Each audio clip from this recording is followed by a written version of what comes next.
कांद्याच्या बाजारभावात दररोज घसरण होत असल्या कारणाने कांद्याला निर्यातीला प्रोत्साहनपर 10% सबसिडी द्या, अशी कांदा व्यापाऱ्यांची मागणी कायम असताना केंद्र सरकारच्या वाणिज्य मंत्रालयाने काल संध्याकाळी एक अध्यादेश काढला आणि त्यामध्ये 1.90% एवढी सबसिडी जी तर ती त्यामध्ये 50% ची कपात करण्याचा जो निर्णय आहे तर तो समोर आला आणि त्या निर्णयाचा जर परिणाम बघितला तर संपूर्ण नाशिक जिल्ह्यामध्ये पाहायला मिळालेला आहे. कारण की लासलगाव बाजार समितीमध्ये आज लिलाव सुरू झाले आणि त्या लिलावामध्ये 100 रुपयांची सरासरी बाजार भावामध्ये घसरण झालेली आहे आणि त्याच्यामुळे जर आपण बघितलं तर संपूर्ण नाशिक जिल्ह्यामध्ये 2 लाख क्विंटलची कांद्याची आवक झाली आणि एकंदरीत 100 रुपये प्रमाणे जर आपण बघितलं तर 2 कोटी रुपयांचा कांदा उत्पादक शेतकऱ्यांना आज दिवसभरात फटका बसलेला आहे आणि संपूर्ण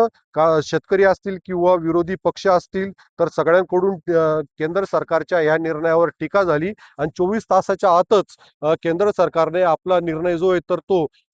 मागे घेतलेला आहे आणि कुठेतरी कांदा उत्पादक शेतकऱ्यांना अंशतः हा दिलासा जरी असला मात्र आज रोजी मिळणाऱ्या बाजारभावातून कांदा उत्पादक शेतकरी आपला कांदा हा तोट्यात विक्री करत असल्याने जास्तीत जास्त कांदा हा परदेशात कसा निर्यात करता येईल यासाठी उपाययोजना केल्या पाहिजे अशी मागणी जी आहे तर ती व्यापाऱ्यांसह शेतकऱ्यांची कायम आहे. उमेश पारिक, TV9 मराठी, लासलगाव, नाशिक.